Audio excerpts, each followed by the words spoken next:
Isla, would you read to us our reading? And if you've got a Bible, the Bible's in the back of the chairs. Do grab one if you can. But Isla's going to just read to us. The reading this morning is taken from 2 Timothy chapter 1, verses 3 to 7. I thank God, whom I serve as my ancestors did, with a clear conscience, as night and day I can constantly remember you in my prayers. Recalling your tears, I long to see you, so that I may be filled with joy. I am reminded of your sincere faith, which first lived in your grandmother Louise and your mother Eunice, and I am now persuaded now lives in you also. For this reason, I remind you to fan into the flame of the gift of God, which is in you through the laying on of my hands. For the Spirit God gave us does not make us timid, but gives us power, love, and self-discipline. This is the word of the Lord. Thanks be to God. Thank you so much, Isla. Right, I want to talk about relay races a little bit more. So who here has ever run in a relay race with a baton? Grown-ups too? Great. Who here has run in a relay race and dropped the baton? A few of you. You are in great company. Most of the UK teams have all done it as well. But actually, passing the baton on isn't always easy, is it? You actually have to be quite coordinated. You have to practice together, and if you're going to do it at a full pace, it's quite tricky. And this morning, we're thinking about passing on the baton of faith. What does that mean, to pass it on to the next generation? Because this is what we're called to do as Christians. We're called to pass the baton of faith on, to be disciples who make disciples, as we were talking about a few weeks ago. And that's particularly about passing the baton on to the next generation, which is really important for us here as a church, as St Andrews and All Saints. And I wonder whether you heard a bit of baton passing in that Bible reading we just had. Let's have a look at one of these verses, 2 Timothy 1:5. It says, I'm reminded, this is Paul writing to Timothy, I'm reminded of your sincere faith, which first lived in your grandmother Lois and in your mother Eunice, and I'm persuaded now lives in you also. I think we need to just illustrate that a bit more. I need a grandma. Someone who is grandma age. Doesn't matter whether you are a grandma or not. I need a Lois. Who's going to come and be my Lois? Great, fantastic. Can you hang that around you? You are their grandma. Yes, you are. Adam's mother. You're Adam's. So you are Cecily and Digby's grandma. Perfect. Right, we need a mother. We need Eunice. Let's not take all of the Wharton family up here. Someone who's a mother age. Doesn't matter whether you've got your own children or not, because we're talking about anyone who wants to come and be Eunice. Don't all rush at once. Brilliant. Jen. Can I introduce you to Jen? Jen Alford here is the new head at Malvern Wells School, which is one of our church schools. And Jen, we've been praying for you.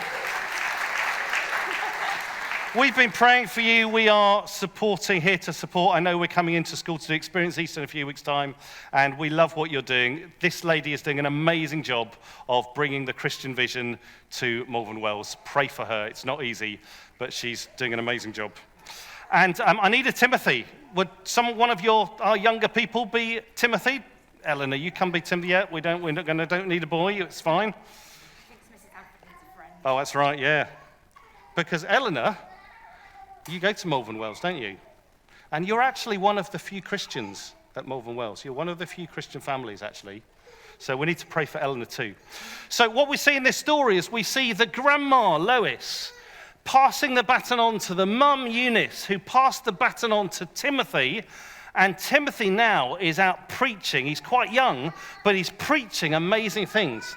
And my question is, I wonder what Lois and Eunice did when it says there, the faith which first lived in Lois and then in Eunice is now in you. What do you think Lois and Eunice might have done to help Timothy grow in the faith? Let's have some questions. Let's have some suggestions. One, prayed. Most important thing, to pray. We can all do that, can't we? What else might they have done? Shown God's love by their actions, by what they did. What else? Tell them stories. Tell them Bible stories. Tell them stories of Jesus. Tell them stories of who God is and who Jesus was and how Jesus lived. Great. Anything else? They led by example. Brilliant. Yeah. Forgave them. Yeah. Showed it by forgiving them. And maybe took him to the equivalent of All Saints, St. Andrew's, all-age services as well. Whatever that looked like. And as I was thinking about that, actually I thought that really ties in nicely with these promises that actually the parents have just made for Elizabeth and Cecily and Digby.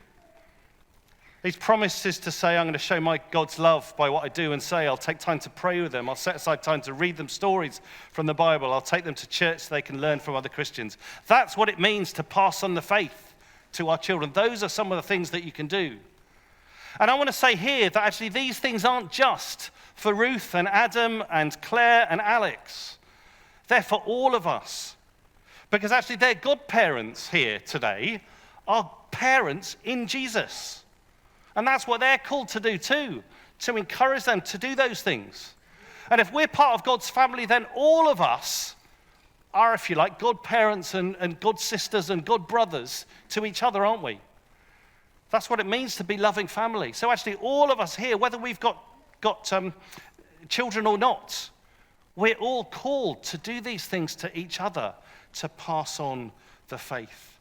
So maybe just think, who might you do that for? What might that look like? It might be as simple as saying, I'm going to choose one of these young people to pray for every single week. And I'm going to try and talk to that person every Sunday, see how they're getting on. But actually in the passage, there was something else it talked about. Ted said to Timothy, fan into flame the gift of God. Timothy, I've got a little flame. There's a little flame for you. And I just, what this talks about is it talks about the fact that actually everybody has got gifts. Timothy's gift when he grew up was clearly that he was a good teacher of the Bible. And I wonder where that started. I think that started with a little flame. I wonder whether he started by teaching other children when he was about 14 or 15.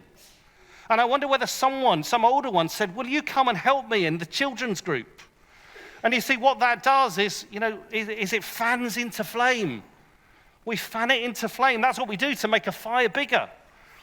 And actually, that we fanned it into flame. And actually, what happened then was that over the years, it turned into a big flame. And I think there's a lesson for us there. Are we a church who fans into flame the gifts in our children and our young people? Because I know that all of you guys are gifted by God. You may not know what that is yet. And actually, we want you not just to be learning over these next few years, but we want you to be ministering. And it might start as I did. When I was 14, I started teaching the 3s to 5s. Someone said to me, I can remember doing a story about Elijah. I can remember it now. That's the first time I ever taught. And someone gave me the chance and said, come and do it with me. And they fanned into flame my gift. And I wish I could let them see me now. Because they trusted me. They risked it with me. They fanned into flame my gift. And so we want to be a church which is fanning into flame the gifts of our children and young people. And I want to say, grown-ups, that might mean that actually sometimes we have to step back to let them step forward.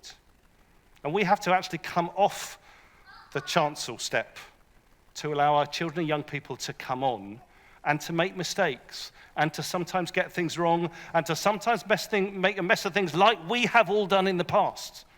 But that's when you grow, isn't it? And maybe for some people here, actually, your job now is actually to step back and mentor and let the young people do it.